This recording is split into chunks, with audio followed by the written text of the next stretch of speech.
Yo, what up, what up, what up? We here at Winners Win Podcast, episode 1. Let's clap that up. Let's clap that up. I'm your host, Coach Stan. I got some phenomenal, the best media, not just in the tri-state, but on the East Coast, co-hosting with me. We got Rare, aka Rare Footage. Let's clap it up for my guy. Salute, salute. And then we got my man Taylor from Philly Hoop Group. Let's clap it up for him.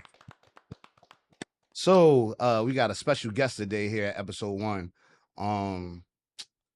High school, he was Philadelphia Catholic League 2-time MVP, a McDonald's All-American, I think Elite 24 MVP.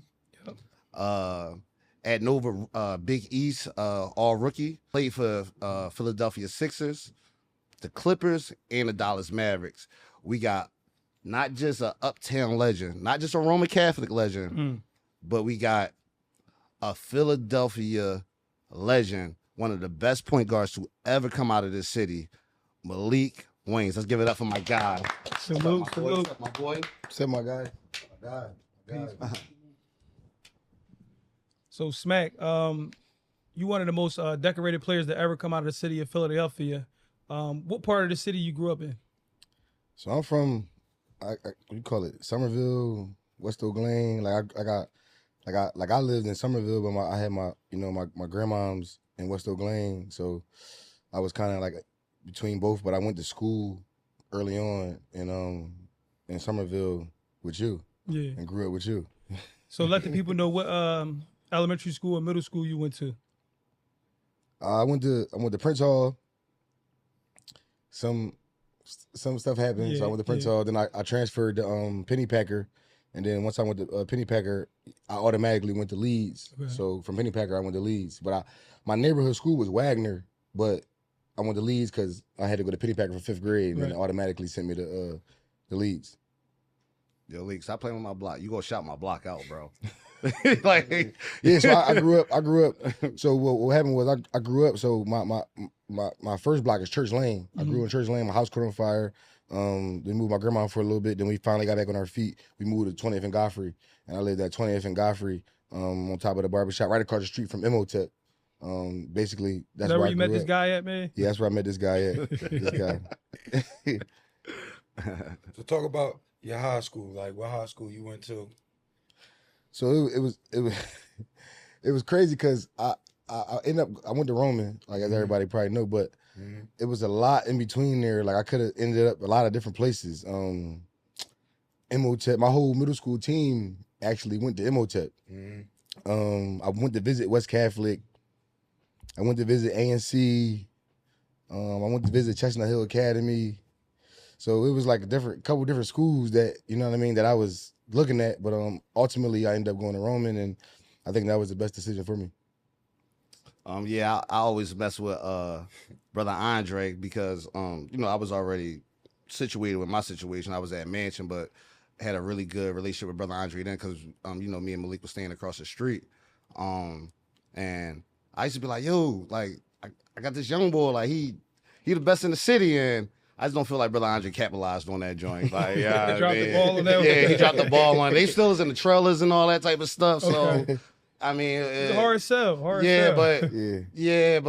I be telling bro, like, yo, you could have had an All-American like early in the game, but you dropped the ball. But things happen, for whatever reason. But I do think he chose, the best situation, especially at that time. For sure. But Lee, talk to us about something like your rivalries, whether it was like high school, college. Like I know in your class was John Wall.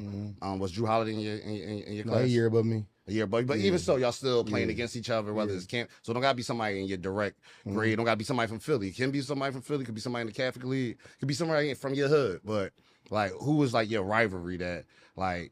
Every time y'all came across each other, it was like blood. Like I know you had some really good players in your class. Another good player, Nordine Lindsay. Just let's talk to us, bro. It's crazy because, like, the way I approached the game, it was like I took everybody kind of like, you know what I mean? Anytime I step on the floor, you know what I mean? I was like competitive, you know what I mean? I want to win. I want to be the best out there. But Nori, Denzel, Yard. I mean, Ty Garland was behind me a year. That was my year, yeah. But he was behind me a year. But like those guys, that's who I felt was like. So you're not going to name Tony or Dion? We're not going to do that though. Well, Tony was like competition, but I never really got the chance to play against Tony or really Dion because Dion never was really like in the city. He played for Team Finals and I played for Team Philly, so we never was on the same never played the same circuit. And then he went to school like outside of the city. Right. You know what I'm saying? But I'm saying like Denzel, Ty, like Nori, like these dudes, like even I mean Dion too. Dion had his neighborhood, Tony had his neighborhood, but I'm saying like they had their neighborhoods, like, you know what I'm saying? But we just so happened to be cool.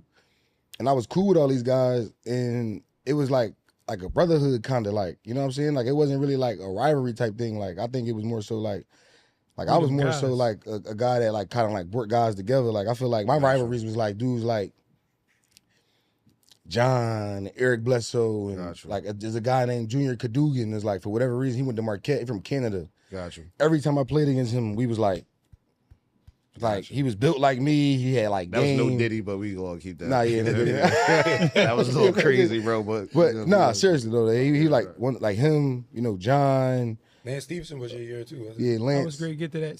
Lance Stevenson was the best one. Then. Hold up. Speaking of Lance. What was one of the most memorable performances you put on playing for Team Philly and like AAU?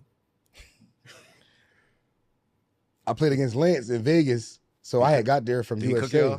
No, listen. So I got there from USA because Lance had got cut from USA, which was crazy. Like I don't know. I know he was out for blood. How he got cut. He had I know how the story about the but I made the team. Right. He had. Oh my God! I know how the story about the go. So I made the team. He didn't make the team. So. We get to Vegas. Vegas is like right after USA. Like as soon as we play USA, I fly from. That's when Vegas. Yeah, Vegas was like top. Yeah, that's when Vegas was like the top thing. You know what I'm saying in the country. So we get to Vegas. Our first game against Lance. So we see Lance. So first quarter, Lance come out just cooking, like come out hot, like talk crazy to me. This is my man though. Like we play IS8 together. Like we you know what I'm saying. Like we cool. He come out cooking. So. I got Nori on my team. It's me, Nori, Denzel. I got killers. I think we had Jesse Morgan too. Booz. Booz. We had Booz too. I don't know. I don't know. Might have had y'all was on some Philly shit. Excuse my language. I think we had Philly shit. No, Tony played 16. Yeah. But we all was in the same organization, so we was mobbing out there. Bird was with us. He was on my team. Yeah, right? You saying like you was the only tall person out there, bro. I wasn't good though, so we But I'm saying you was the only tall person you had to play though. If Smack wasn't my man, I wouldn't have been on the team. You know what I mean? Look, that's a disclaimer. Like, so I wasn't good. You know what I'm saying? It is what it is. He was the energy though. No, I can see that. Look, in the airport, him, Neef Nixon from Imhotep, right? Them two had everybody vibed out, right? And they was the vibe. You know what I'm saying? But no, so we played Lance. He killing us the first quarter. I think I had a first quarter. I only had like 4. Like I was like, you know what I'm saying? Fresh off. Right. Argentina. We was in Argentina, so we had just got there. Like I played there we was there for like a month. You know what I'm saying? I ain't practiced with my team in like the whole month. Right. I just flew out there and met him. So the first quarter, I got off to a slow start. Lonnie always go crazy on me. If I get off to a slow start, Lonnie or Samp, they're gonna go crazy on me. Right. You know what I'm saying? So they go crazy on me, snap on me. Like. Such an air, every coach, like you, like, you know what I'm saying? You know, just the whole coach. Right. Go hold you accountable. So something click. I just go crazy. I get like 6 straight and ones, literally. Like, I don't know the number exactly, but it might have been like 40 or something like that. Did you finish with something like that? Yeah, I finished with like 42. Yeah. So I finished with 42. I had 4 in the first quarter. I finished with 42. So I went crazy. Lance was bigger than life. Like Lance was Lance guarding you? Lance was guarding me some. He got some of that action. He got some. Yeah. You know, he got some. But Lance is my man though. Like Lance. He got some of that action, bro. He got some of that action, bro. He got the first quarter, and then after that, it was like Lance got some of that action. I turned it up. Lance, you know what I'm saying? But that whole tournament though, I had like 56. Yeah.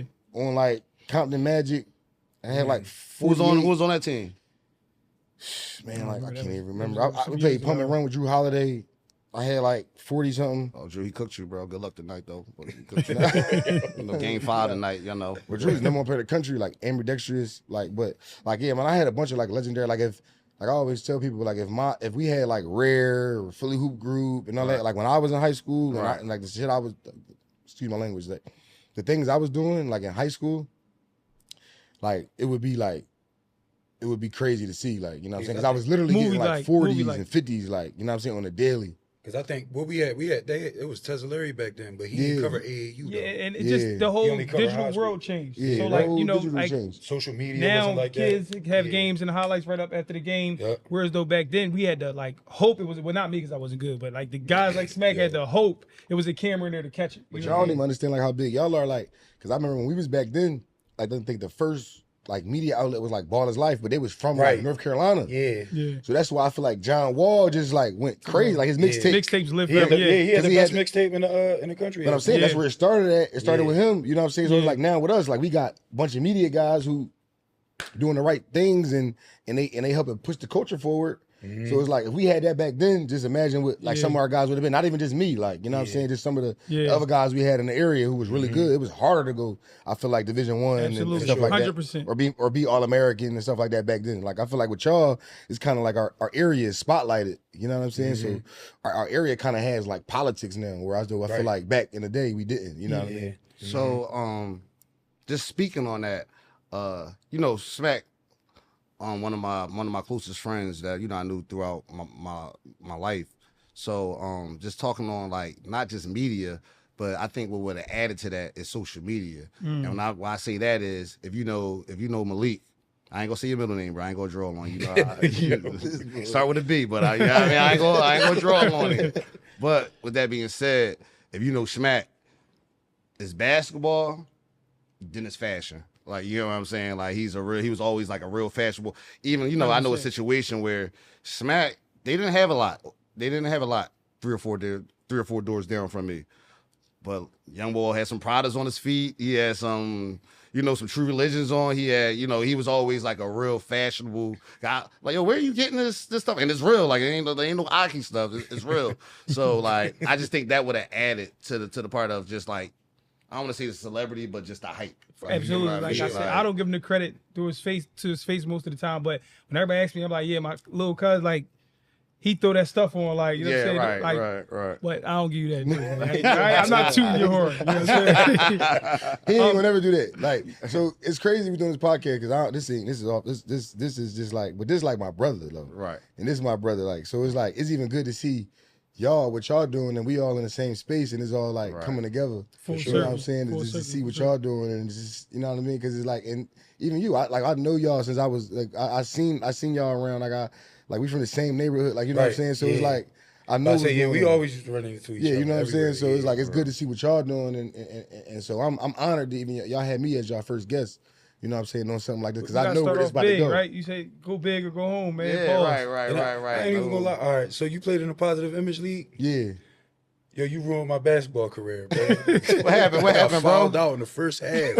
I'm in 8th grade. He was hype as shit. I was hyped as shit. Coach like, yo, you got guard Maalik Wayns. I said, Hey, what? Shit. I said, bro, you about to be the starting point guard at Roman. What the fuck is we about to do? I can't do that. Young boys, I got fouled out. Stop. Yo, I got we four a new fouls generation. in the first They quarter. will heckle you. They'll Coach be like, yo, take he me out. blazing. And like, yo, chill. I'm like, yo, I'm keeping it real. We all from uptown. We know. Like, everybody know. I'm like, yo, 4 fouls in the first 10 minutes, guys. You was wild Hey, as coach, shit, bro. sit me down for a little bit, man. We ain't on that. I must have not been at that game because I would have been bidding This on was young at boy. this was Like, at I would've been bidding on where young we at? boy. Positive Image was at Finley. Finley. Yo, you Yeah, wild as Belfield. shit. Out there Belfield. playing like a Yep. Chicago nigga. I couldn't stand playing in Belfield. I had a couple that gym 4-point was too games. small. Yo, just to bounce off of that pause, bro. Yeah, that was crazy. That was super good. duper crazy. Super duper. It's all good though. We good. Chill, bro. But but just speaking on leagues, like, you know what I mean, just speak on that, like, you know, you 3 or 4 years younger than me, but we all come from, you know, we all come from the same era. We all was in high They school say together. Philly big, but Philly is small. Like, if you know, you know. Like, if you're in Exactly. the community. Right. So now we know I call it it's a middle class sport, like basketball, at least in Philly. Like the best players when we was coming up was that young boy that was struggling, he ain't want to go home, so he stayed at the park all day, staying in the gym all day. It was just that that dirty, grimy young boy from Philly that's just like, yeah, he next up. And he hungry for it. Now it's if your mom or their dad got money to pay for trainers and things like that, a lot of times they're the better ones. I'm not gonna get into the parent and pop thing right now, as far as like, the involvement with high school basketball, youth basketball, but talk about like just the griminess or the leagues back in the day, like a Worcester, 16 Susquehanna, even Hank Gathers inside.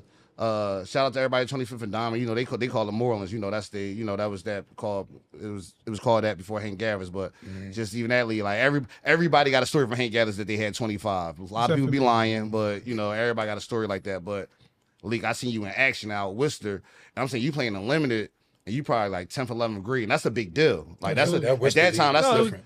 The hitters was out there. You had Deontay Christmas. You had DJ from UTEP. You had like it was crazy. That Worcester. You had. I'm not sure if the Twins was at Kansas yet, but you had. They were at Kansas or on their way that summer. You had Rodney Green from. You had the hitters out there, and then you had a young guy like Smack. Then you got a young guy, and I'm saying Smack was a guy out there. Absolutely. Right. I'm sitting next to B Void, and Smack get fouled, and the ref don't call it. Excuse my language. Smack like, yo, next time I get fouled, you better call that shit. Next play, young boy come down, woo, woo, woo, woo.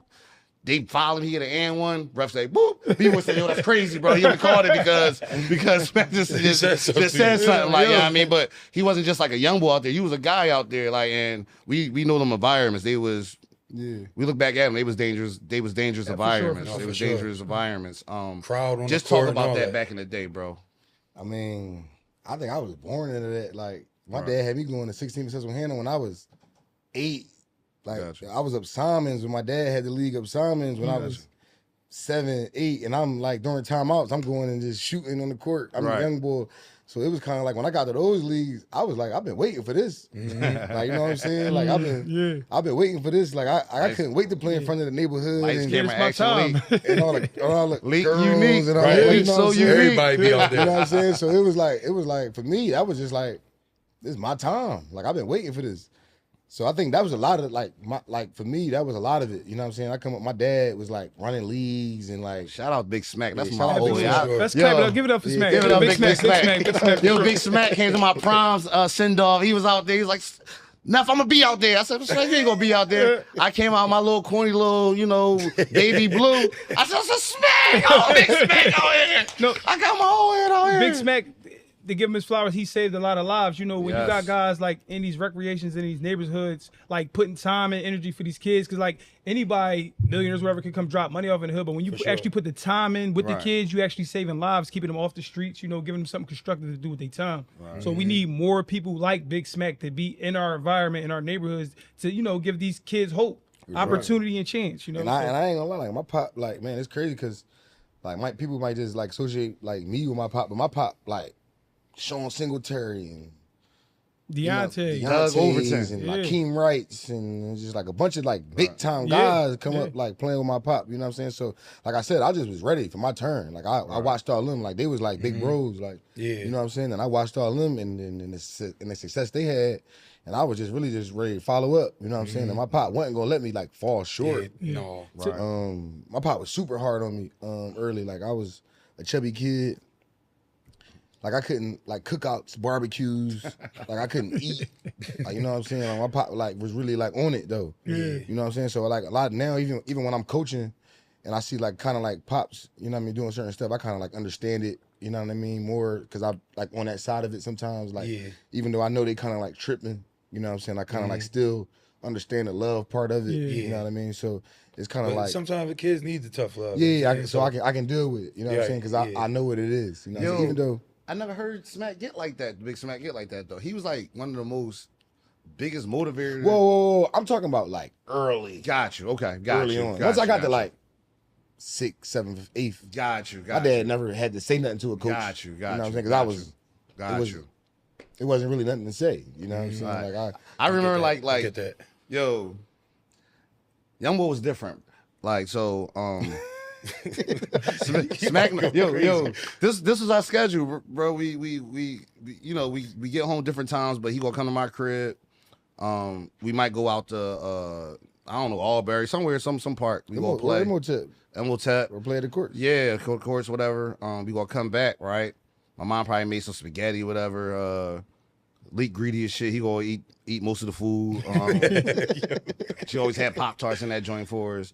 And then, we gonna hit the weights. In the And basement. in the basement. And then while we hitting the weights, we looking at headshot DVDs. I remember D Jones, the verse he had was like a classic verse. I forgot how that joint he was goes. outside. No, I know what you're talking about. Yeah, he was like I know what you're talking the about. big dog, y'all. Yeah. And at first, I wasn't a believer. I was like, man, I ain't. And Lee was like, no, staying that joint hot. Then I'm like, no, That this shit went joint is viral. hot. Like, yeah, That I mean, went viral, yeah. But like I was just staying on topic. We be lifting weights, and then like a day or two later, I'm sore because we getting that joint. I'm talking about I'm in 11th grade, Leak in 8th grade. Mm-hmm. He come back like, yo, we lifting weights tonight, right? I'm like, no, bro, you chill, you drawn. No, we lifting weights, but I was like, oh, this young boy different. He ready. He wanted. he ready, bro, Yeah. because like he's still talking about his pop just had it instilled in him. So even so I see Big Smack outside, he was like, Stan, don't let up on that little nigga. Like, yo, don't let up on him. Don't let up on him. So I'm like, but I'm like, damn, like he the one that's kind of motivating me. Like, I mean, I'm like, this young boy is different. As a young boy, I could get over on Smack, and I remember coming back home from college, and he was the same league. He won the Catholic League championship, and Got his different. swagger was different. And I just remember Friday, old heads on the block, hype it up. Yeah, Stan, what's up? You go play League 101 now? No, no. It's so crazy because like everybody, I guess people talk about me, they say I got to handle different, you know what I'm saying? Yeah. But it's crazy because that comes from like Stan, Ebo, Doodles, like it's guys from my neighborhood. Not like dudes like shout out my boy. it's not like it was dudes. Can't nobody that I was guard watching. Sims. It's not like it was I was watching like in the NBA. Like I wasn't really like a NBA watcher. You know what I'm saying? Not to be like You were funny. more so seeing the people. I was in front more of, so seeing people who I was seeing, like, Yeah. you know what I'm saying? So that's kind of like what I mimicked, like, you know what I'm saying? So I was just able to mimic what I mimic and become what I become, but it was guys like Stan and like I said, Ebo, Doodles, like who I seen, who I watched. Oh, And Doodles. I kind of just took Doodles, their, yo, bro. you know what I'm saying? Speaking on Doodles, fast forward a little bit. So you go to Roman, you win a championship senior year. You elected, you did a Elite 24th, that's the junior year. Then the Yep. senior year, you started in All-American Game. Yep. What was that like being nominated to play in the All-American Game, but not only being nominated, but like actually making the All-American Game and then starting the All-American Game playing against, some of the top guys in the country? What was that like? Man, that was crazy because like I was hurt my senior year. Yeah. Like, I only played like 8 games. Yeah. Like on my senior year because I had knee surgery. So just to even make it, you know what I'm saying? I think I got lucky because you got to play a certain amount of games. Like I think we only play like 20-something games, so you got to play like 10% of your games or something like that. So I think I just like barely made it. Like, you know what I'm saying? The amount of games I played to be eligible for the McDonald's game. But I think it was special, man. I think it was just a unique experience, and I kind of like I didn't know, but I played the USA. I played USA U18 that summer, and I think when I made that kind of like let me know like I'm right there. Like, it's locked. like I'm Because like USA I'm, game, making USA is bigger than McDonald's, but McDonald's is no, the biggest. McDonald's is the biggest thing, but I'm saying like making USA play for my country, like we was playing Like that's different. like in Argentina for correct, a month. yeah. We was, like, you know what I mean? We was playing like for like gold medal, like you know what I'm Exactly, saying? So it was like, and I'm like, and I was playing with guys who was already like going to college, like Kimba, Malcolm Lee, like they was already like that was their like their summer before their freshman year of college. Right. And that was my summer before my senior year of high school. And I was like the youngest dude on the team. I'm in the mix. So I'm like, I gotta be in McDonald's in my class. Like if I made it with these dudes, like you know what I'm saying? These dudes is they in college. Like you know what I mean? They going to college doing their thing. So that kind of like prepared me and it kind of like had me like ready, you know what I mean, for just my senior year and to be ready to start. I mean, I started in McDonald's game and was able to You know, I think I had like 9 and 8 assists, things like that. That was my goal, to try to like, you know, beat the assist record. Like I grew up admiring Sebastian Telfair, you know what I mean? And that was his goal. That was his goal, that like had the most assists in the McDonald's game. So that's what I tried to like mimic. And I came up like too short, you know what I mean? So I was just like him, just like him in that joint, because he came up like too short too. That's crazy. So it was cool. It was cool. So you McDonald's game, you playing it the biggest All-Star game in America. And after that, you headed to Villanova. Like, yes, sir. What went into that? Like you selecting Villanova out of all the schools that were recruiting you, and speak on some of the schools that were recruiting you and your so decision on picking Villanova. It was early too. So remember, he committed in 10th grade. Yeah. So it was early. So it's crazy because man, everything I'm doing now, like with the coaching and things like, it's like deja vu. So like we just did Villanova team camp. So when I got the offer, I missed that, from Villanova, we played at Villanova team camp on court 1, just like how my court that we just played, that I coached, and I got my offer. Crazy. That's crazy. So it was like when Villanova offered me, I kind of grew up. I grew up looking up to Kyle Lowry and Randy Foye and Allen Ray and. Yo, can I say something though? This got to be the most non-starstruck dude ever. So I'm talking to him one day. I'm in college, right?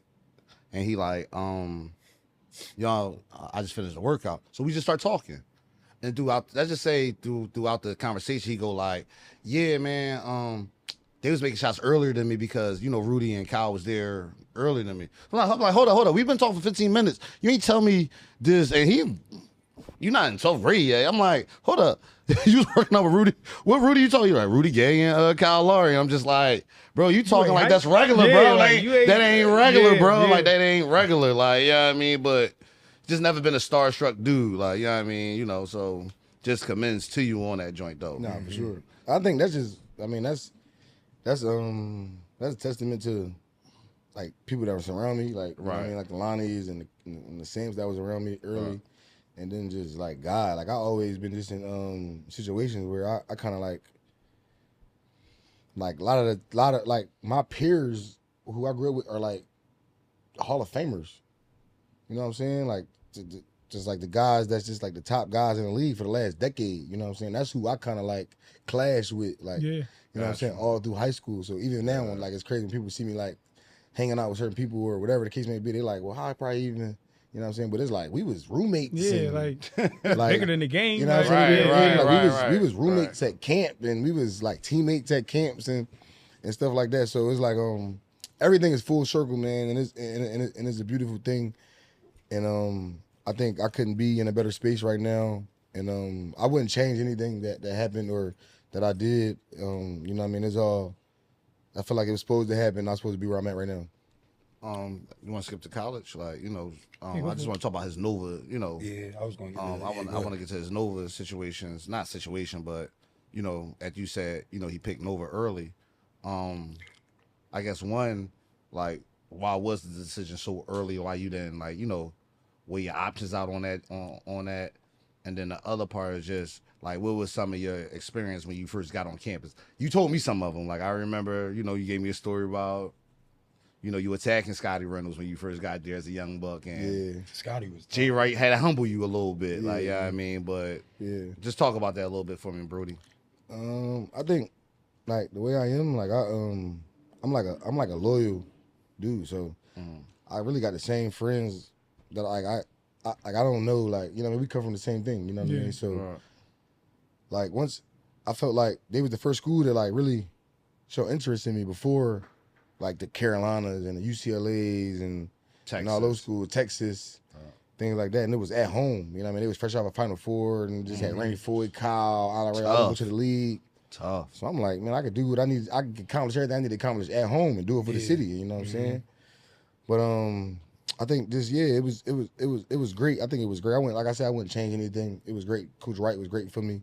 When I got on campus though, like we still had Corey Fisher and Scotty Reynolds, so people probably would wonder like, well, why would you just still go there? You know, you still got Corey Fisher, Scotty Reynolds, who probably was supposed to leave. You know what I mean? But they didn't leave. But I got there my first couple weeks or my first week on campus. We playing open gym, and I'm just super vocal, like just you know what I mean, just super talking. You know what I mean?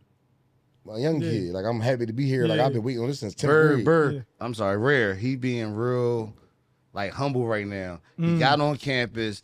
He pulled up in Scotty Reynolds' face. He made the shot. He said, "Yeah, nigga, I'm here." Jay Wright said, "Who the fuck you think you is? Like, you better sit your bum freshman ass down. You ain't did shit here." That's exactly what happened. Just like that. You think you're McDonald's? I don't even eat that. You know what I mean? So I had a bunch of humbling experiences at Nova, honestly, with Coach Wright. But he was great for me though. He got me right. You know what I'm saying? He got me to where I needed to be. Right. I mean, but you put on your freshman year. He's one of the best freshmen in the country. Yeah. So, you know.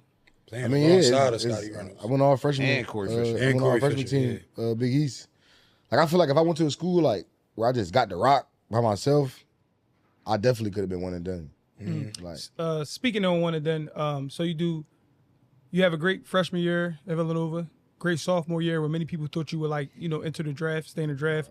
You come back for your junior year, have a great year personally, like, as far as your gameplay.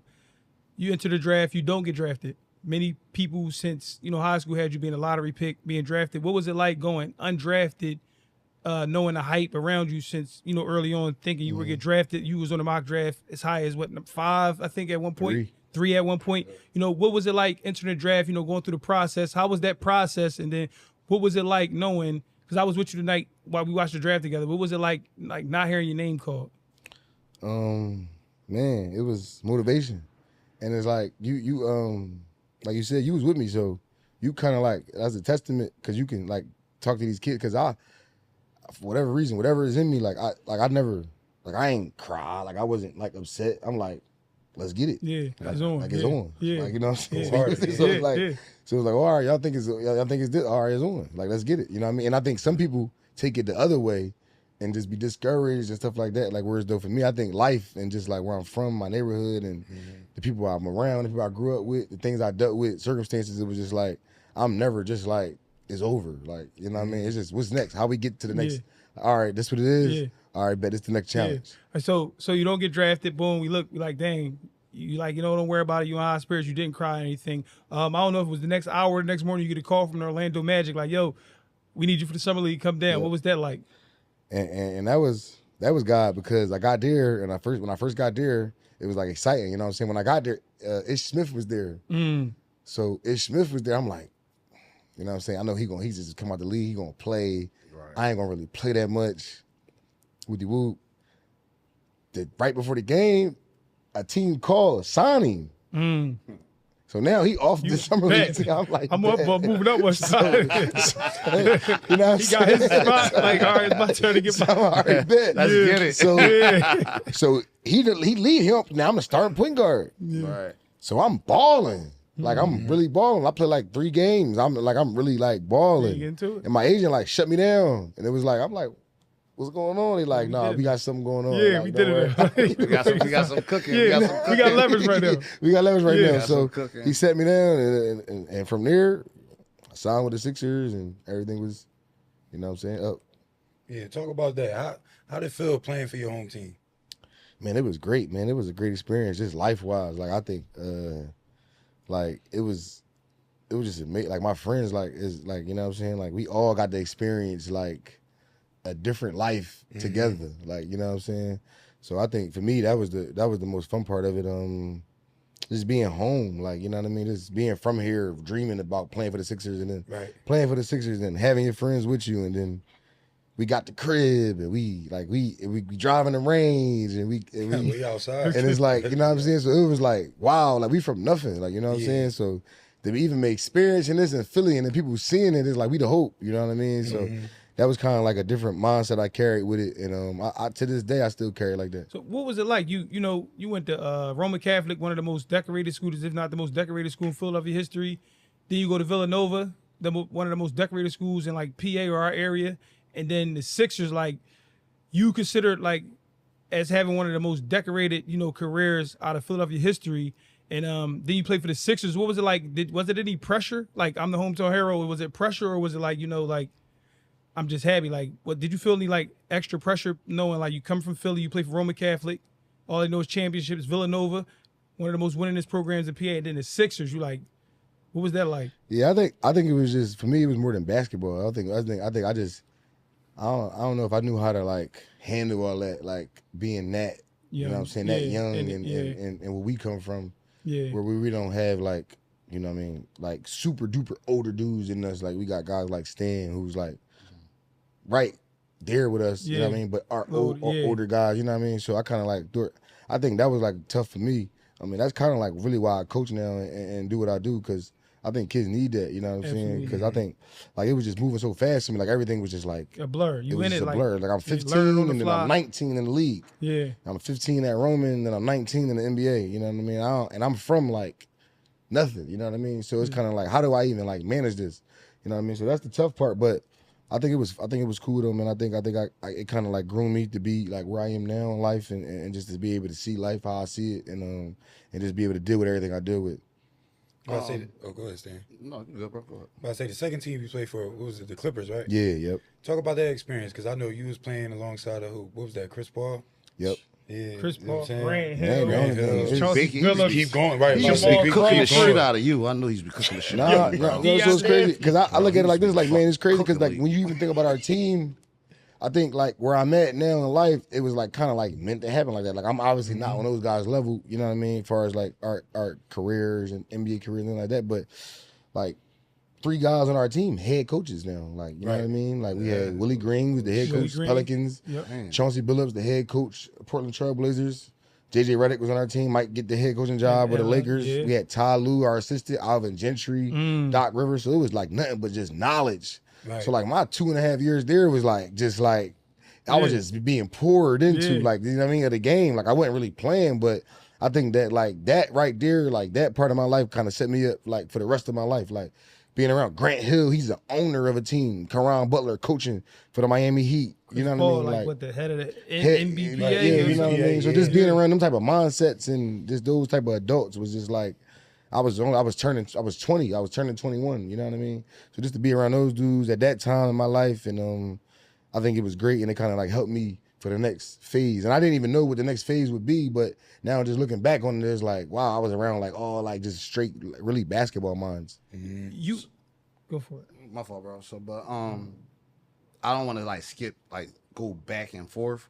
But you know, I see about the glitz and glamour. Like, you know, we all love that, but you know, where we come from, we always respect like the grind. Like we respect the grind of stuff. So the first part I ask is like, I find even like financially, like, what was some of the tough times you had to go through while in the NBA? Because people think like when you the NBA, mansion, land, like it don't go like that. Like the NBA is all about, and Lee can contest it, it's all about your second contract. 100%. It's about your second. It's not about being a lottery. No, it's about your second contract. That's when definitely from where we come from. 100%. Exactly. You know, you start seeing it. So, my first question is just how was it as a rookie, undrafted, and you know, in our city, people see you in the NBA, they think that, oh, damn, he up 10 million. Right. Nah, that's not the case. Like, I got situations just like y'all. Then the other part is, I want you to go into the difference of the change from, what was your first coach name at the Clippers? Del Negro. Right, and then when Doc came, because it's a funny story to that. I don't know if he gonna tell it like I would tell it, but you know, He told me when it went down, I was in tears though. But first, start off talking about some of the hardship when you was with the Sixers. Not hardship with the Sixers, but some of the stuff dealing as a rookie. Yeah, it's tough because it's like, so like I'll break it down for you. Just we can break it down in numbers. Like my rookie deal was $473,000. Taxes, I don't have nothing. I never got them, so I gotta get a car, a crib. I gotta get a whole new wardrobe. Right. You on TV. He's still elite. He's still elite. On TNT on Thursday night. I got to get the wardrobe. Right. And you carried the delays, but go ahead. Wardrobe. I got family who gonna be asking for some. And I'm in the city. Right. You know what I'm saying? So it's one thing. So now you dealing with that. You got to do all that, and then it's like damn taxes. Right. Rent. Oh, you should have been. car insurance. Man, Like, you know what I'm saying? So it's like it's things that people don't think about. So it's like you really like 473 really like they're like 100 grand. Yeah. Like Yeah. 250, but They really chop- 100 yeah. though. Like And not to 150. mention, Like, you when thorough. So when you in the clubs, you You on that stage. yeah, like, you on that stage. Yeah, like- you one of them. Like, yeah, You know what I mean? So it's like a whole lot that come with it. You know what I mean? So it's like you really like, well, what? Like, you know what I'm saying? It's like it's hard. And then like you doing stuff with people, and then they still talking. You might get a word that they talking bad about you because you only could get them 500, or you know what I mean? They asked you for 1,500, and you gave them 500, and it's like now they talking bad about you, but it's like you don't really know even what I got, or you always knew how close me and Leak was. Yeah. I don't even think you peeped during that time while I kind of stepped back. I was like uncomfortable, not because of this bro. Like you know, we got something. I done told him some of my darkest secrets. He done told me some of his darkest secrets. But I stepped away from him because I was uncomfortable because I just already knew what he was going through with that situation we talking about. I was like, yo, I ain't here. Like, I was like, yo, I ain't one of those guys that's here for that. I genuinely, but he was like, not to cut you off, with me every day. So he's seen like him, Tato. No, they. But I want to speak on this, right? So shout out my boy Tato. So right, we young, we in it. You in the league, you in the NBA. This is like the biggest thing ever, right? So like me being around every day, we had our entourage, whatever it was. Right. But looking back on it, I was young, 20, 21, whatever it was. I'm 34, be 35, and I can honestly say, and I say it off the record, like I wasn't the best friend. Like I want to say, like tell the kids how important it is to have people around you, whereas though like they motivate you to work out. It's not all about just. Like we live in, we at the game, then the next night we in the club, the next night we in this city. Tell the kids how it is to have people around you to motivate before you go league, why from the outside looking, like I said, I still I had my own situation dealing with. I'm in college and whatever. Yeah. It looked like you were. So I'll say this, right? Friend. So why you say that? Because I don't get I'll that tell you, part. when you young, right? We young, we all young. Right. Leak a year or two younger than me, right? Right. One of my best friends, he in the NBA. Right. I'm young. I'm like, we come from nothing. It's lit. It's lit. You gonna go to the game? We gonna go to the club Monday. Right. Oh, y'all got another home game Wednesday. After practice Tuesday, we gonna go back to the club. Then Wednesday, we gonna go to the same club, right? Right. He like, yeah, I'm gonna go work out in the gym. All right, you work out with the team. You get. I ain't saying, yo, let's go get some shots for the night. Got you. Let's go work out without the team. Like, I get it. Tell people how it is important is to have people around you because we all young. You caught up in you in it. I get it. I get what you're Most saying. famous, all the women, all the rappers, everybody want to be around you. So it's like his phone blowing up, like, yo, this club promoter said we can come here tonight. They got 20 bottles for us. They gonna give y'all this. We going. Tell the people how important it is to have people around you to steer you the right way. Was his name rare now? But at the time we was calling him Bird. You like a pinky on leak.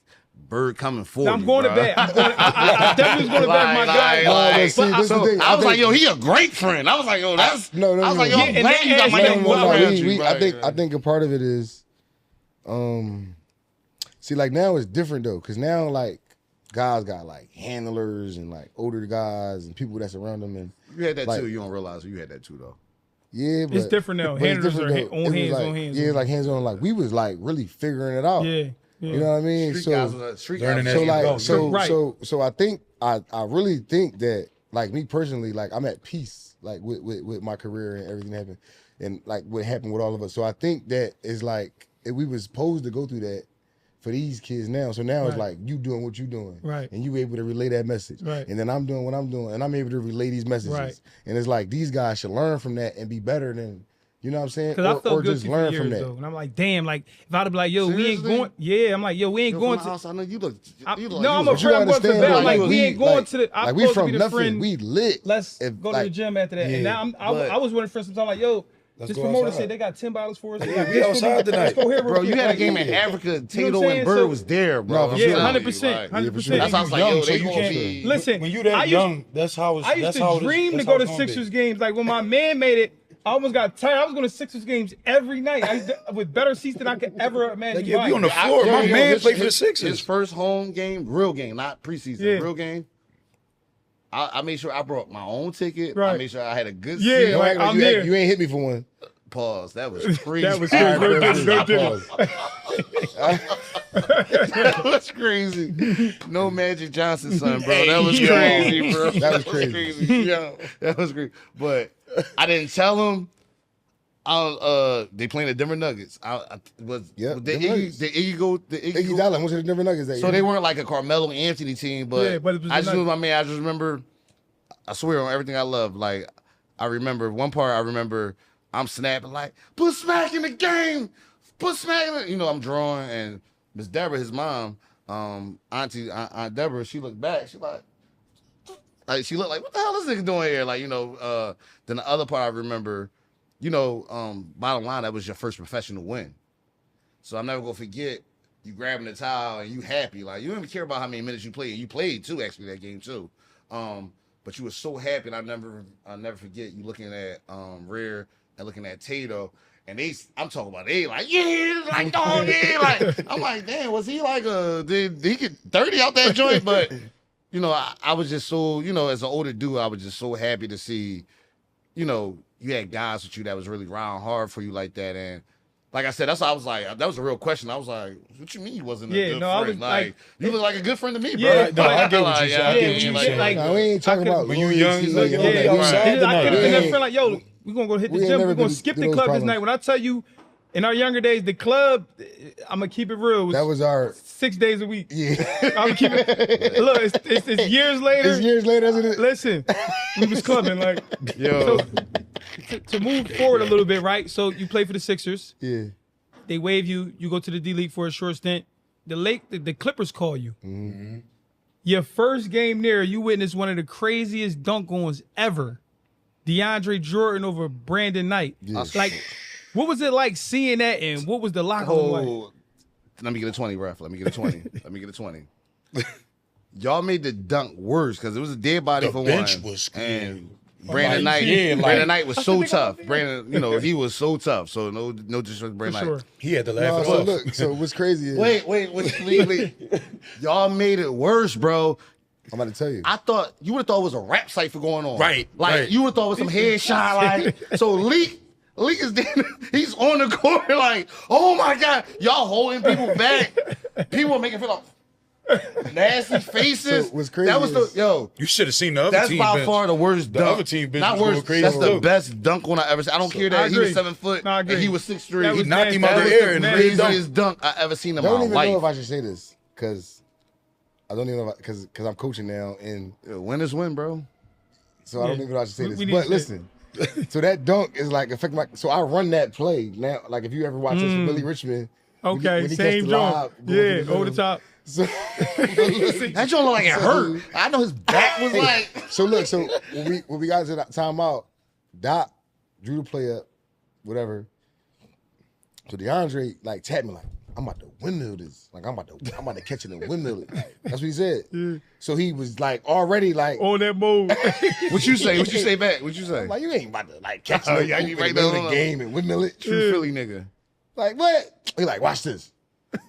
He had me right on the true Philly. He ain't nigga. windmill it though. He but come he off. shit. He kept, and then Brandon Knight just so happened to like, cause it was like wide open. Like the lob was He there. made It a wasn't like it was nothing you could Yeah. do about that lob. It was like, like, just watch it and keep run down. like you might as well just You wanna like be move. Superman. Okay, if I'm Brandon Knight, I'm getting out the way. For sure, 100%. He I'm just not had taking It was so too when he late, bro. caught it- It was too late. So when he caught it, instead of like I guess going for the windmill because there was a body in front of him, he just caught it and cocked it. That was a bad career No, decision. ain't no Right. bad, none of that. I'm That about shit to was so say, bad. dog. No, we ain't I think saying his none of career that. was- He it cocked went it. bad and after that. he fucking It went went Like bad he after got that. injured. Yeah. He came down on his head and was hurt. And out the Brandon rest of the Knight, game. shout out to you. You was super good. No, no, don't shout out. no. Yo, at first it was. I didn't know he got hurt. You backless motherfucker. No, shout out to B. Knight. Nah, you gotta be political. I Shout out know. to B Knight. That's a Shout out to bad B. Knight. drum, B. Brandon Knight, some more Knight. player in the country. That's a bad Could drum, tell he lied Brandon and Knight. Yeah, made a lot of money. super Was good. really good. Really good. But if you put all that to the side, My neck, my if back. I ask Brandon Knight, he regret jumping. You should have just career. Get out the way. Get out the way. You was gonna die, bro. I'm getting out the Yo, way. you say you got hurt, bro. I'm making a No career sense for that. decision. He at left that the point. game. He left the 'Cause that's game a with a career head decision injury. right That- there. and I don't remember I don't know. I think he faked the head injury. It was more so the emotion, Joe. Like, you know what? Because he This is landed straight on his embarrassing. back, though. He landed Nah, straight bro, on you his don't back. fake that type of joint, bro. Yeah, like that. after that And it's one, DeAndre it's like, Jordan I when can't you get out think here. about it. No, that was crazy. Like- yo, but I want to stay on the Clippers though. Yeah. Serious note. Yo, was you there with that? Because I don't know. Was you there with that racist owner? David Stern? Yeah, I was there. Not David Stern. How was it? especially being a guy who's not show Chris Paul. Shout out the clip. Huh? I said we got to show. Shout out the clip. I got to see that joint too. Yeah, I got to definitely see that joint. It was on Hulu. Mm-hmm. Yeah, I got to see it, so you can't really speak on that joint. Mm. You a nut ass nigga, bro. Nut ass nigga, bro. That was a good ass question I had. I thought I was get some feedback on that. So before we move on from the Clippers, Smack. So like, all right, so you playing for the Clippers, you in Los Angeles, like, you know, normally the Lakers is known as like Showtime Lakers, but when you were in LA, it was Lob City. You know, Chris Paul, Blake Griffin. Yeah. Speak of playing with those guys. Speak on Chris Paul. I think it was one of those websites or magazines. You said Chris Paul was one of the players you look up to or something like that. Speak on playing with a guy like Chris Paul and how he took you under the wing. Yep, your man, mentor. He was great, man. Like, that's like big bro. You know what I'm saying? Like, he to this day, even like me coaching now in high school, and then he got like stuff he got going on with the high school basketball. Like, we still playing his events, and we go like we do different things. Go to Carolina and play teams from Carolina. You know what I mean? That's really like family. I got close with his brother, his mom, his dad, his wife, his kids. That's like really like my big brother. Shout out Chris Paul, so, bro. Yeah, shout out to CP. Shout out CP. A real one, for sure. Like, for sure. And I mean, I'm pretty sure you got some Chris stories Paul's too. a real one. Like I said, not to cut you off, I literally, I did not know Bel Air was real until I got off the plane, Smack, like, yo, I'm gonna fly to LA. I went out to LA, and I went straight from the airport to Bel Air. Like, I swear on everything, I did not. I thought Bel Air was just like a Fresh Prince thing. Like, they made it up. I went to Bel Air. It was like real Bel Air. Like, and I went the first place. That was my first time in LA, and I got off the plane, went from the airport straight to Bel Air, the Chris Paul crib, and I'm talking about his door was like from this floor past this ceiling. Like, you know, I looked up at the door. The door was like super high. So like, Chris Paul is a real one. Like, that was my first experience. Like, I didn't know Bel Air was real. Yeah. When I was hating, so I remember they taking pictures. It's like it's dark, like kind of dark in the back, and they doing. Yeah, they with Chris Paul, but there ain't no girls there though, bro. And Let me sip my water. Go ahead. but I'm like, I ain't taking no picture with no chicks there, but dog, that was like, I was like, nah, he really like CP3 really, because no disrespect to Rare, but not only was he engaging and Leak, like I'm talking about, you could tell he was like engaging his folks, like with Rare and Tato or whoever was there. It was like, damn, CP3, like, and he a real one, like he a real one, and that's why I asked. Like, I remember my best friend Kurt, shout out to my man Kurt Jackson that played at Emotep 2006. He went to Little Rock, Arkansas, and that's where Derek Fisher went to. And Derek Fisher was telling them a story like, yo, I know it's Kobe Bryant, but you know, that's one of my best friends, and we play one-on-one every day. And certain days I get over on him, man. You know, it sounds crazy to say Derek Fisher, you know, Derek Fisher ain't getting over on no Kobe Bryant. You tripping. But everybody done play ball that's sitting here. And we all know that when, especially with somebody that's close to you, you have your days. You have your days. You have your days. So I say that like I feel like it's getting downplayed a little bit. Like, nah, Chris Paul was really like your mentor. Like he was a real one. He really showed you love, and I know y'all had to have those run-ins. So was it days that you got over on, or was it days that I never got over on it, but you know I competed? Like how? No, how I had was my that? days for sure. For sure. And I think that's where my respect comes now. Like, just from everybody like in the NBA. Like, you know what I mean? You can't really go ask the top guy in the NBA like who I am, and they won't know who I am, or it's not like the most respect. Gotcha. And that's just from like just day one. You know what I'm saying? Like game recognized game. You know what I mean? So I think opportunity is a big part of my situation. You know what I'm saying? Or just a lot of people's situation. But I think like basketball players kind of recognize each other and like who can really play. And I think I always recognize as a dude that like can really play. For sure. You know, you played for the Clippers. You had your stint with the Clippers. You leave the Clippers for whatever reason. You know, you grind, you go overseas. You have a preseason run with the Mavericks. Speak on, then you transition to coaching. Speak on coaching and like, what's your ultimate goal in coaching? You come back to high school basketball. You coach at Camden High. Well, you coach AAU before that, but you get your first high school job. Head coach, you coaching high school basketball, Camden High. You got #1 player in the country, DJ Wagner, top 3 player, Aaron Bradshaw, and a bunch of other guys. Speak on walking into that situation, that magnitude of those type of players, and you know the pressure of winning, and speaking on like transitioning from playing into coaching. I think it was like natural. Like I like for whatever reason, I think it was just like kind of like feel like it was meant. You know what I mean? Because I just kind of like playing. I feel like it sounds crazy, but playing, I feel like every time something's about to go right in like my career for playing, like I get hurt. Like I had 5 knee surgeries. You know what I'm saying? So like any time like I get it going or something about to happen or I'm about to sign a certain deal, it's like I might get hurt. You know what I mean? And then the coaching, like I started out, I was at St. Joe's Prep and I was like 8th grade, middle school, stuff like that. And then things just was going right. I was like winning, like, you know what I mean, went to Nova and went like Big East Championship, Final Four. Like, you know what I mean? Just certain things was just like going. It was just aligning, you know what I mean? So I'm like, man, it just feels like it's just natural. And then like I said, I've been around like Chauncey's and Willie Greens and Jamal Mosley's, who the head coach at Orlando, and Ty Lue. Yeah, you never answered that question either, too, to let you know, too. Oh, my fault.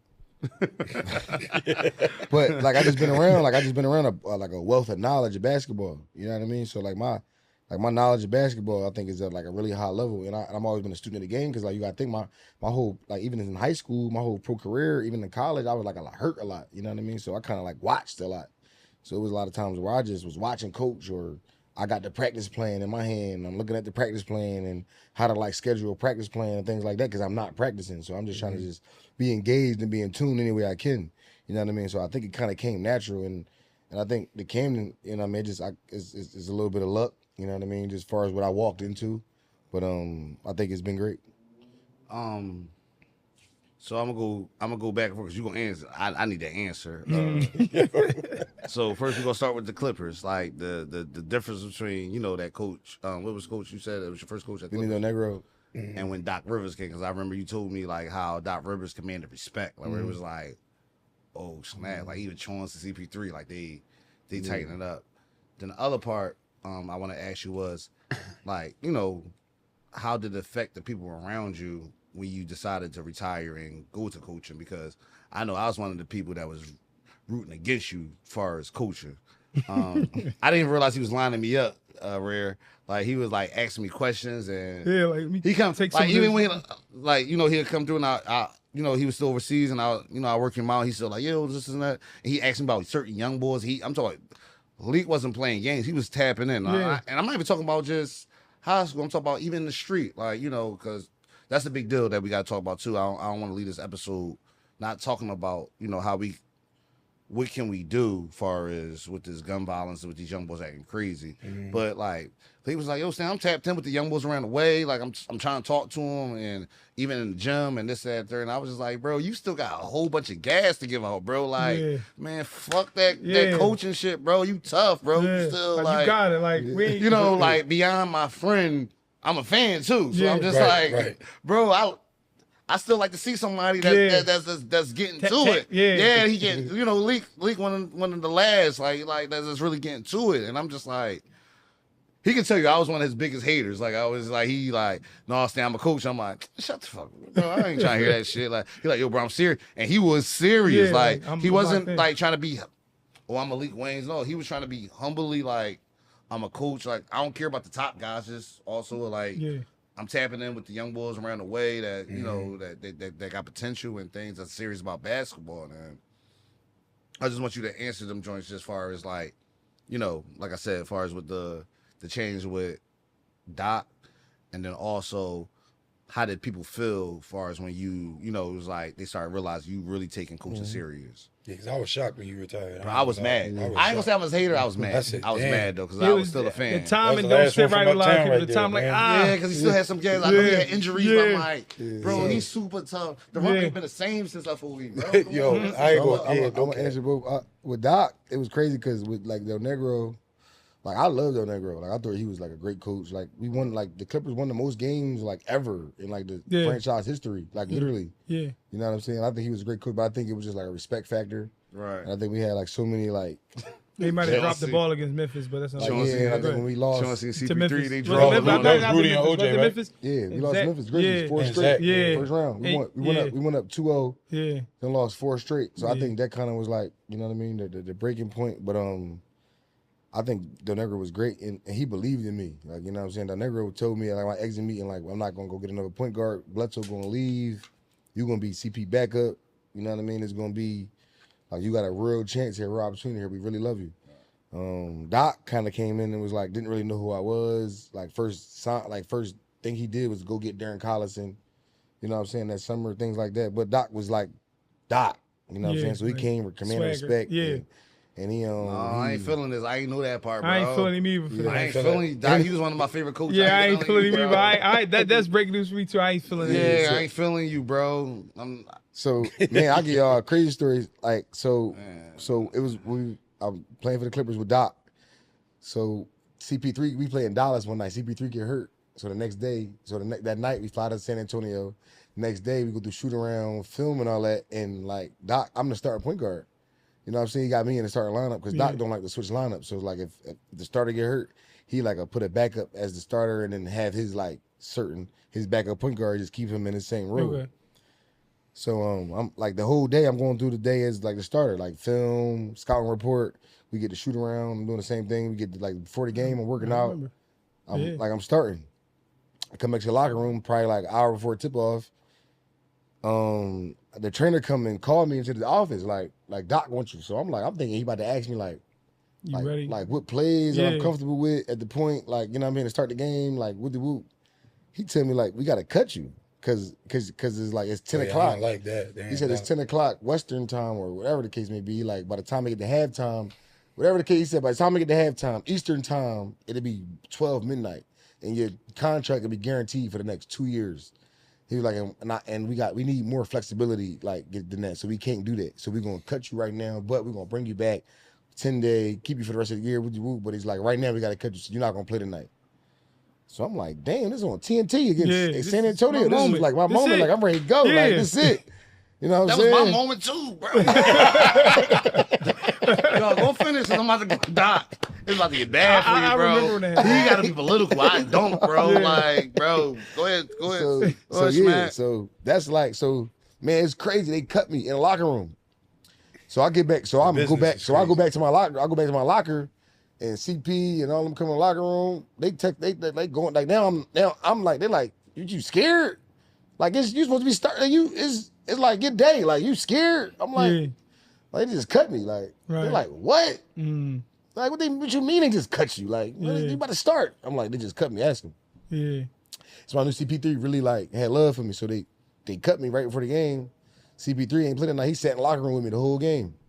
Watched that whole game from the locker room, like on the TV, like. CP3. He's a super real one. He's a super real one. Give it up for CP3, bro. For sure. But Doc Rivers, bro. Yeah, he can't come back to Philly now. Come on, Doc. Yeah, you can't come back to Philly, bro. I ain't gonna lie. Come on, Doc. Bro, like that's just. Don't believe in practicing. Let's keep it real. Listen, Doc, like when he was talking about Ben Simmons don't practice.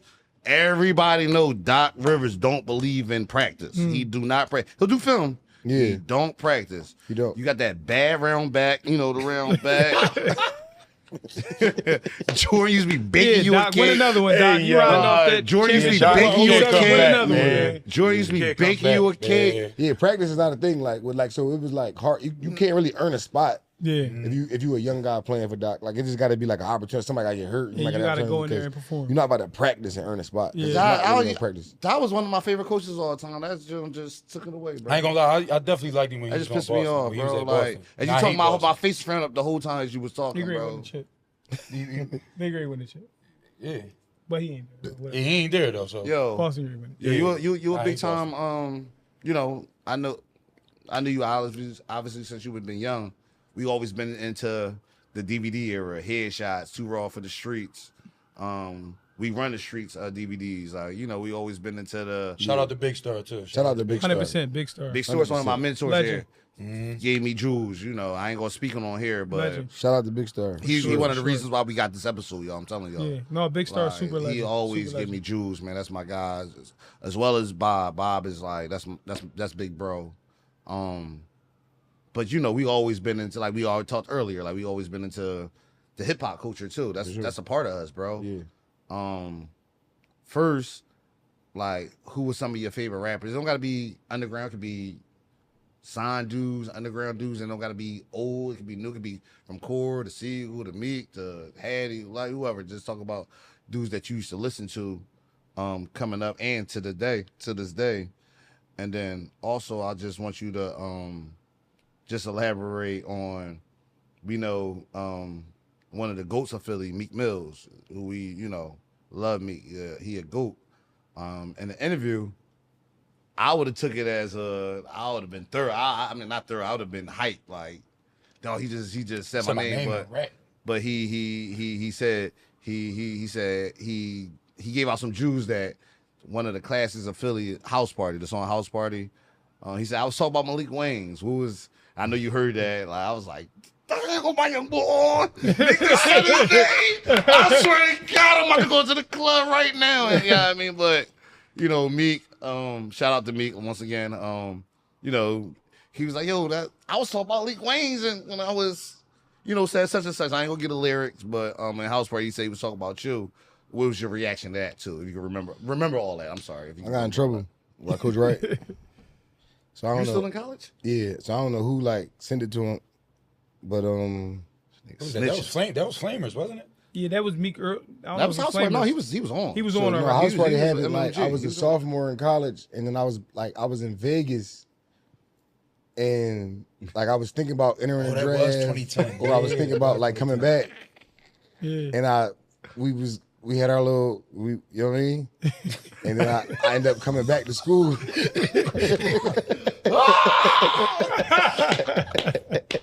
Yeah, that was 2010. So I ended up coming back to school. So when I came back to school, the song came out. Then the interview came out, and it was on World Star. And somebody got it to Coach Wright, and he like, come on, what is this? You can't be serious. You know what I mean? So it was cool though. It was like definitely cool. Like, I mean, even now, because I'll be going out now and still hearing it in the club. Like, yeah, you know what I'm saying? That's a classic shout out Meek Mills and Young Chris. Shout out Meek for that. Yeah, Shout out Meek Mills and Young Chris. They family, Chris featured on that joint. They always family. Both of them, they always family. Like, that's family. I ain't even got to speak on that. What's understood don't even got to be explained. You know what I mean? That's family. Shout out. So to move back forward, you finish your playing career, you retire, you coaching, you end up at Camden. Speak on your relationship with DeJuan Wagner and Worldwide West. Big dogs. Yeah, I mean, I do West since I was in high school, just being like, you know what I mean, top guy. That mean you was a guy. Like, yeah, Ho said, shout out to Worldwide West. He low key popping it right now. He low key popping it right now. Like, yeah. No, I knew West knew you in high school. Then you like I said, Leak he's not in any shape or form, he's not a starstruck guy. You know, he done been around the best. Been around everybody, yeah. But I remember him communicating. He was telling me like, you know, like I said, I was hating on him coaching. I was mad. Like, yo, bro, you need to be playing out about him coaching, but just, you know, as a fan, I wanted to see him playing. Yeah. But he like, yo, Stan, yo, West got some shit cooking up for me, and I'm just like, man, I can't say that. It's West, bro. He like, bro, it's West. I'm like, all right, I get it, bro. It's West. Like, it's West. Man, I mean, I can't speak on it too much, but you know what I mean, Camden, Wag, they all been good to me. That's like family for me, honestly. So I'm from Philly, but I don't even see the division or the border or none of that, because like, you know what I mean, they real family to me. So that's like my second home. Yo, and they really like look out for me. I already know what's there. Yeah, so I already know what you about to I just gotta keep it a buck, man. I just gotta keep it a buck. Why I feel like it was a really good move for you, because I feel like those guys are me and you and Rare before T got here.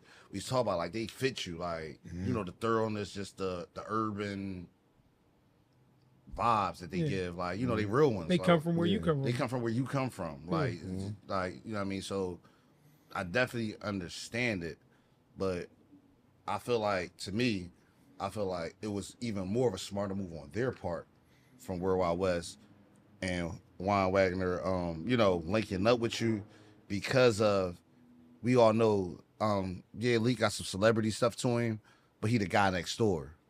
And nobody played with Leak name from no aspect in Philadelphia, whether it's, I don't want to get in the street, but, you know, whatever, from basketball to et cetera, et cetera. People don't play with Maalik Wayns' name. Yeah.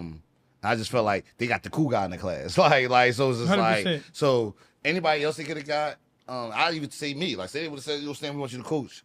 I couldn't got no guys from Philly. But man, Stan, you a op. Like, you ain't bringing you ain't sending no dudes over to Camden with you, but Maalik Wayns who got the resume and who's well respected, I feel like that was really smart because not only can you know a lot of people look up to you and you get people from over Jersey. I don't want to speak reckless, but it's people in Jersey that might want to attend to your school, or people from Philly that might want to attend to your school. No one will say nothing on it. You get what I mean? Like no one ain't even gonna mention like, yo, why you go over there? Like, bro, it's league. Like, we get it, right? It's league, bro. Yeah. Like we gotta chalk it. We Yeah. gotta chalk You know it. what I'm saying? That's the guy next door, bro. Like he, you know what I mean, like, just like I feel about Meek, because I just feel like not just Meek Mill's famous. Like he's the guy next door. Like I don't care where I'm at in the city. Someone knows Malik in that neighborhood, in them trenches. Like, you know what I mean? Or even I in the trenches. Like, you understand what I mean? But someone knows Malik. Same way with Meek Mill. So, I just feel like, I mean, you can speak on it. You if you don't want to speak on it. But I just feel like it was a more smart move for World Wide West and Wani to pick you up, and put you on that tree with the Camden High and with the scholars. No, I'm just grateful, man. I honestly, I'm just grateful for the situation I'm in, the opportunity that I was afforded, and I'm just trying to like just make the best of it. Gotcha. It's a really great opportunity. It's really great people involved in it.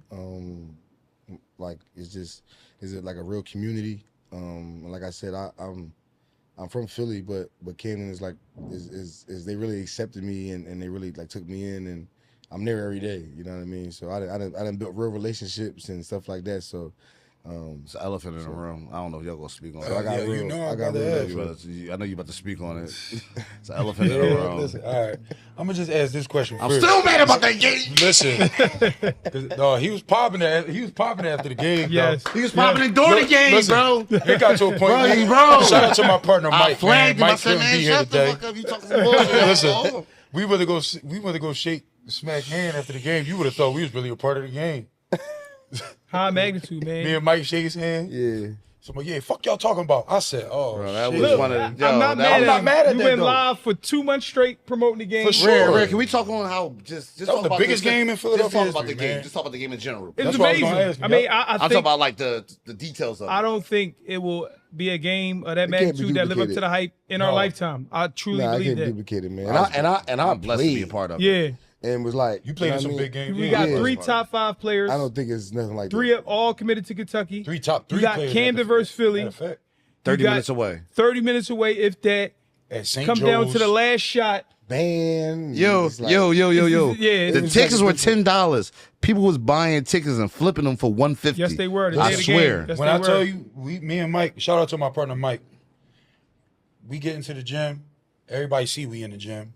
Everybody see like it's nowhere to park. You got to park fucking in the middle of West for Yeah, right. yeah, Right. yeah. So we getting phone calls. Yo, get us into the game. Da da da da. Ain't no getting into this game after.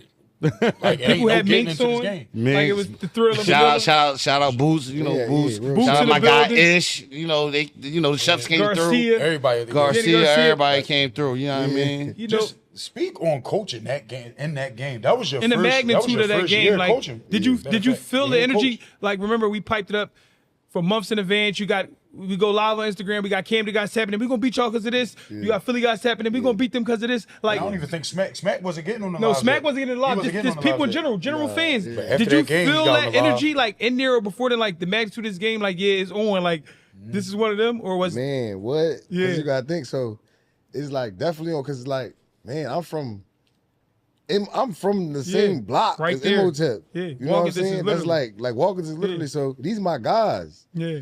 and it's like it's crazy because We was talking crazy. these my before that guys, game, but it's too, I like ain't gonna lie. I'm Yeah. a competitor, I got cooked them. so I gotta beat them. Like Yeah. I gotta beat them because Yeah. if I don't, all I'ma he hear it. do is Talk shit. Yeah, yeah. You know what I'm I ain't saying? gonna lie, we was on the Like ground. that's all he do is talk shit. Like I'm talking Yeah. about, like we talk on the phone. Like we can talk on the phone every day about something that don't got nothing to do with Camden and Imhotep. Yeah. He talking shit. Yeah. So just imagine if like we talking about that and he beat me. Yeah. This is over. You're going to end up. He beat me. I was in like 8th grade. He was in 12th grade. We Yeah. playing one-on-one, mind you, my sneaks untied. Like it wasn't even like a real. He still talk about that. Rare. You got him.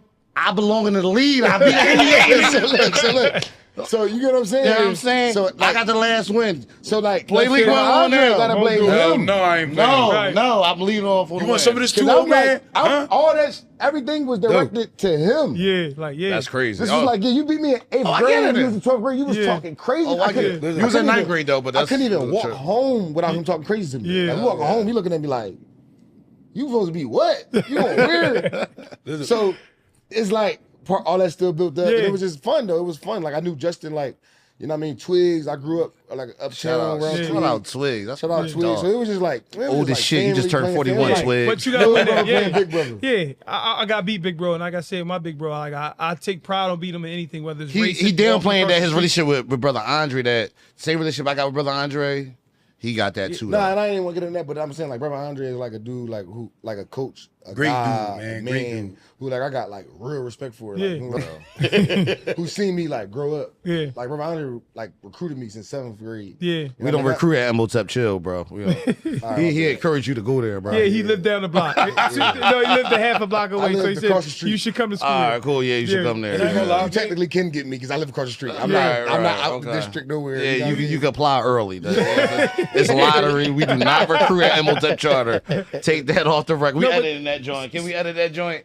We do not recruit at Emotep Charter. We don't recruit at So let Camden me- either. let me say this, Smack. Look, Smack. So talk about going up against one of the best coaches ever out of Philly, and speak on like the narratives.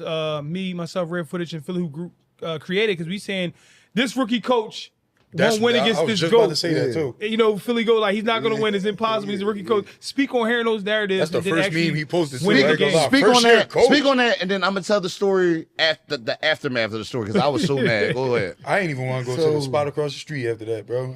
They shut that place down. It's already like you played against Brother Andre. Yeah. It's Brother Andre, you know what I mean? So it's like, what he gonna come with, man? He gonna come with something. It's like, you know what I mean? MOT. It's MOT. They're gonna play hard. They're gonna do the right. They're gonna play the right way. You know what I mean? They're gonna be highly, but they're gonna make adjustments. They're gonna do different things. So it's like, how do I kind of like default that? You know what I mean? How do I like make up for that? You know what I mean? Being a rookie coach, and I think it was just really, just having a wealth of knowledge of the game. I just know the game like on the fly. You know what I mean? I just kind of like I said, I've been in the situations where I am like I've watched a lot than more than playing as I got older. You know what I mean? Because I've been hurt and things like that. So I kind of like I've heard Doc out of timeouts, and I've heard Doug Collins and Carlisle and things like that. So I kind of and Jay Wright obviously, and I just kind of like lean on all of that. And then I think and this is my experience and just me trying to just like I'm not trying to be anybody else. I'm not trying to like step into coaching and like act like a certain coach or I'm just trying to be myself and do it my way, you know what I mean? And so I think that kind of like worked for us that day. I mean, I think we got like obviously is a little bit of luck in it. Like we played well, our guys played well. Justin missed a shot that could have won the game, you know what I mean? So it was a great game. It's two great programs. It's two story programs, and I think I don't think nobody outcoached anybody or nobody outplayed anybody or things like that. I think it just was a great game, and I think it just, you know what I mean? They sure had Okay, game. So, They sure had a game. so Malik, I'll respond to that. I think Malik is being humble. We got outcoached that. We hold just the way we hold our kids accountable. We hold ourselves Coaches accountable, accountable, and we overcoach that, John. Sometimes less is more. You understand what I mean? And I just felt like we overly think because he a rookie coach, and we just like, oh yeah, let's do this and this. He ain't we going no got him. answer for this, and it's still basketball. Like, you understand what I mean? So, I feel like we made the moment a little too big, if you ask me. He's right about the player part far as really no one, obviously DJ was DJ, he's special. Moments. Yeah, great moments from got both to a sides. point he took over the game. Obviously, too. he took over second. obviously Yeah, he took Bradshaw over. had moments at times. They Amaya had serious. moments at times. They serious Justin had hitting that moments. shit. Rod And- had moments at and times. I feel like See, Rod. I feel I'll like speak on I that. feel like Haskins Rod might have had been. moments. Everybody who was supposed to play big had moments. Can we all agree? No, for sure. No. I was sitting next to Haskins- That's why I said it. Like it just was like a special just day moment. It was like it was just like people made big shots and people played through injuries and made shots and people like Rob who just came and just Right, I like, was about to speak who on just Rob. like took over the whole arena. Like we're just Like, making some no, crazy Rob- stuff. I Like, was sitting next to Juan. I was sitting next to Juan Wagner the whole game. Got you. So he said, "Yo, I ain't even gonna lie. I'm not worried about nobody else but Rod. I said, damn, for He real. told me that in the Like, barbershop. He said, yo, I'm really not worried about nobody else with Rod. Rod can told me really that in take the this game barbershop. over. I And thought he what was did bluffing. Rod do? Rod start that getting. was our game. So let me. So wait. That was wait. crazy. Like, it was let me crazy. tell you. Start over there, but I'm gonna tell you before. I'm gonna tell you the. After, so I'm gonna tell you before, and I'm gonna start with this, right? So shout out. You know, we all love Dink. Shout out my guy FOE Dink. Me and we go to the same barber. So this. I think Dink set us up, bro. He told me I ain't set y'all up. Ain't no coincidence. We got the same appointment in 1 hour apart.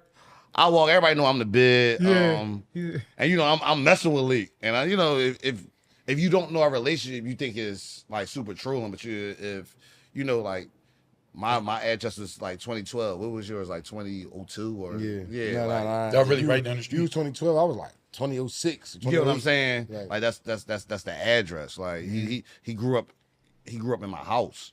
So when I messed with Leak, but I remember, you know, the Camden didn't take too funny of that. They was like they in my comments, like, you know what I mean? I'm like, you know, I'm taking them, you know, I'm like, I don't know the situation, but it's all fun and games. And then one time, Leak just happened to be going past Imhotep. This is like one of the first days of school, and everybody know when Imhotep, when we got first day of school, we got the red carpet, literally the red carpet out there.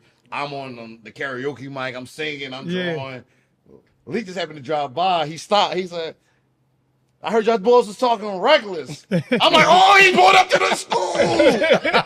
and you know, according to him, he like, man, I was just riding past my block, bro. Like, it's still my block, bro. I'm like, it is your block, but nah, bro, you pulled up on us, bro. Like, nah, you pulled up on us. And that was just a funny thing. People don't understand, like I said, they don't understand like how The relationship. the relationship. So people took that like it was like real. Like it was real joy. Like it was on. When he said something to us at the game, a lot of people thought we was really beefing. It's like, yo, it's all Shout out love. to my boy, Cav Stewart. Cav was upset about that. He ain't seen nothing funny. Cav was like, he's like, nah, Stan, that shit was corny, bro. Nah, I ain't. You laughing, bro. I ain't playing with that, John, bro. Nah, bro. I ain't gonna lie, them Camden guys was on my bumper. Like regular Camden people, like we on y'all ass. Right. Shout out Coach K, man. So my then, man. so then I take you after the game. I'm such a sore loser, bro. So game happened. I call him. They go across the street. They celebrate. Do whatever I they said do. I was not going across the street. Bro, I'm. What's that landmark, right? Yeah. People checking on me for suicide watch. Cause I was tearing up at the game in the locker room and everything. I call him with the positive vibe. No, he's a nut ass nigga, bro. He come to my son. Yo, bro, we made history. Like, no, win or loss though, bro. We did. Shut the fuck up, bro. I ain't trying to hear this shit. Win, lose, or draw, we all winners at the end of we the all day. win. That's Man, fuck you, bro. It's Like, no loser. I ain't gonna cap, man. Once again, winners win, bro. I lost, bro. Listen, it felt like the whole Philly lost after that game, bro. and We was hurt. you know, it was what it was, but it was a really I ain't gonna say I was proud of you, but that was a big moment in your coaching career, bro. And I don't never want you to take that for granted because the reason why I say it's such a big moment, not because you beat Imhotep, but because come on. But I'm saying the magnitude. That's one of the magnitude of that game. Period. Yo. Coach Stan been around for a long time. I ain't gonna start name dropping, but I can get into 98, Ben Franklin 99, Ben Franklin 2000, man 2001, Grat 2002, man 2003, Bart 2004, Grat 2005, Century. I ain't gonna get into that. Like I can go up all the way up to 2000. Like I'm like an almanac with that stuff. But what I'm saying is I've been around a lot of basketball in Philly, whether I was playing, whether I was coaching, whether I was watching, and that's one of the biggest games ever in Philadelphia. I don't care what no old head say. I don't care what nobody say. I agree. Like even the Camden versus Roman joint, like that was at Leacourse. Maybe because Leacourse was bigger, but it didn't look like how it looked. It wasn't that scene. It wasn't. And that game was major. Like in 2000, that's when Wani was a junior and Eddie was a senior. That game was crazy. You want to know what game that matched up to that? Brian and Mansion. That dude. But y'all got smoked. Was you on that roster? Was you on that team or whatever? But I never seen the game. I never like seen the St. Joe's game look like how our game how it looked. looked. Thriller Manila. I'll let you keep talking. I don't want to talk about that situation you just talked about. Whether I was on that team or not. But anyway, but that game sticks out to me, and I don't know what other game sticks out to me. You got to go to the '90s when them games used to be with, at Temple. What was called the Math Civics Center, or whatever. I think even the old timers say like that Camden Imhotep game. No, it lived it like is you can't replicate, like you said. It lived up to the hype. It lived up to You're not gonna get the players that was can't. in it, the coaching that was in it, the actual game that happened, how it played out. It came down to the last the shot. Inside parts of the coaches, like not just me. I'm talking about him and brother. Andre. Yeah, closest connected. But the public, like hold on, let me say, because that's like my guy. yeah, Right. Like, you know what I'm saying? And I've learned, like, you know what I'm saying? So and I'm just saying this, I'm putting this out there. I don't care who like it or not, you know what I mean? But I'm putting this out there. So, like, being in basketball, you got your friends, you know what I mean? Like, you rare footage, you my brother. But I learned, like, a lot of these guys that you speak to in these gyms and stuff like that, like, they really don't be your friends. Like, cause I go and hear something, like, you know what I mean? As far as, like, whatever, just recruiting or whatever. You know what I mean? It's like a different scenario, you know what I mean? As far as, like, with the guys that's your real guys, you know what I mean? So, like, Imhotep, that's like that's where I'm from. Like brother Andre is like a staple and like a part of like how like who I am as a man. Like I look like, you know what I mean. I look up to brother Andre. You know what I mean. So it's not like that with everybody. Obviously, Coach Chris McNesby at Roman, that's my coach. Right. So these guys are like legends. I'm just walking into this, so like I'm not trying to compete with those guys. So I don't even want it to look like that I'm in like competition. Like I'm not trying to compete with those guys. Are like, no, you ain't in competition, but goddamn, you be the GOAT, man. But those guys up in his first year, you be the GOAT, man. Yo, also Don't keep it humble. You be the GOATs, man. I want to give a shout out to one of our sponsors, the Manchester community. You go to 31st and Hunterdon, to the boutique. They got fly gears, all about not just about being from Troy Manchester community, just being proud about where you from. I also and just shout out to the whole SMS. Shout out to the whole Uptown. I want to dedicate this episode to my uncle. You ain't gonna shout out the Hollow? Shout out Wayne Avenue. Definitely shout out Wayne Avenue. Coach B, what up? But I also want to dedicate this episode to my Uncle Marv Kilgore. Rest in peace. Rest in peace. Just it was a tough day for my family and for the Kilgore family. But you know, we rocking out with y'all, and Uncle Marv, his name gonna live forever. So I want to dedicate my our first episode to my Uncle Marv Kilgore. Shout out to Uncle Marv. Uncle Marv. And to put some light on that, Uncle Marv, I had some of my early on fun days at one of the establishments. Shout out to Uncle Marv. Yeah, shout out to Uncle Marv. Bird, I was with you. Yo, my pop talked about that in the funeral. I was like, yo, Pop. Uncle Marv, man. My pop went up there and spoke, and my pop had a lit at the funeral. He like, my pop got a certain talent where he public speaking, like that's him. And he made, when you can change people's moods in a funeral, like you got talent. Yeah. But he's brung that up. I was like, yo, he would take you though. But also, I also want to also shout out Rare Footage. Rare Footage. I mean, you can get the gear. Where you get the gear at? Rare Footage Sports. Our Instagram. We got our website link in our bio. You know, hoodies, hats, t-shirts, whatever. I also want to shout out Imhotep Charter. Tep Up. Also want to shout out Camden High. Always got to shout out my alma mater, Strawberry Mansion, Lincoln University, Bird. You know how we do, Lincoln University, LU. First HBC. Definitely got to shout out Villanova. For sure. Kelly, you got to shout out, bro. First, shout out to our brand, Philly Hoop Group, too. You know what I mean? Yes, sir. Yes, sir. Yes, sir.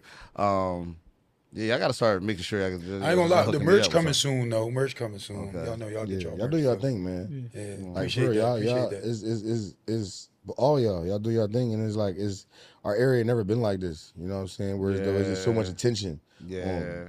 Female and male basketball. No, that's I ain't gonna lie, that's lit, bro. That's like, bro, you know that's what I'm lit. saying? That's Like lit. I know a bunch of female basketball players now just because of y'all platform that I probably wouldn't. Shout out my girl KK Bethea. You know I gotta get my girl KK. Two-way.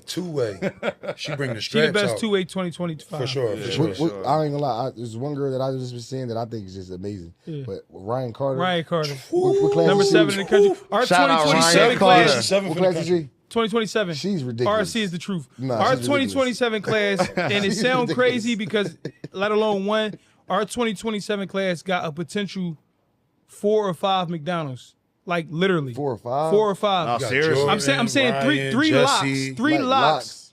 Yeah, 3 locks, but 5 potential. If they get it right, we got 4 or 5 for sure. Got one out Delaware. For Gigi, sure. Gigi. Yeah. We got Gigi. She's ranked right now at number 4, I believe. Yeah, Ryan at number 7. Jesse Moses at 15. Teller Brown will be ranked shortly. Zaya Smalls. I'm missing one. You got Jesse Jordan Palmer, number 5. She the best one. How you forget her? Listen, I ain't gonna. I can't pick who the best one. All right, so we about to wrap this joint up because we ain't gonna get into that. But no, I ain't gonna lie. We was at a you can't pick the best one because they all super tough. They all super tough. We was at some basketball little showcase. And we was talking to a college scout. We asked about Jordan Palmer. She was just like, "Yo, I ain't gonna lie. She like the female LeBron James." I said, "Whoa." I'm gonna say one thing. I'm not Wow, saying who the best because you I'm got not saying I'm Jordan, the best. Gigi, I'm not- Jesse, I Ryan, said Teller, female LeBron. Zion. But I'm gonna say Damn. somebody who been around the game for 20 years said that Jordan Palmer could be the best female ever. Like seriously. But I'm not saying that. I'm just saying with somebody who's been around 20 She years is that and now good, though. they said that. Yo, But I'm not picking who because I don't Also, know. I want to shout out, I don't have no pick in this fight with the Celtics and the Mavs, but I just want to see basketball go longer. So, Mavs, we need y'all to get another win just so we could. It's over. No, It's I'm over. picking one. Good Let's go night. Dallas. Good I'm night. not a Boston Good fan night, at all. Mavs fans. It's over. The trophies will be hoisted. But That's tonight. Once Good again, night. I just want to shout out my co-hosts, Teller and Rare. On episode 1, really feel like it was a success. A super duper shout out to my brother, Maalik Wayns. sure. For Most coming decorated through. player out of Philly. Let's clap it up. Give it up for Maalik Wayns. Give it up for Maalik Wayns. Most decorated point guard. Most decorated point guard. I'm gonna say player in our age. I'm gonna say player. Okay, I'm I'm cool with I that. got a valid argument. I'm definitely cool with that. But we up out of this joint. Y'all already know what we say. Winners win. Winners win. The end. All sure. right, let's get it. Now, guys. Damn. Appreciate Off the y'all. record, you the hometown hero.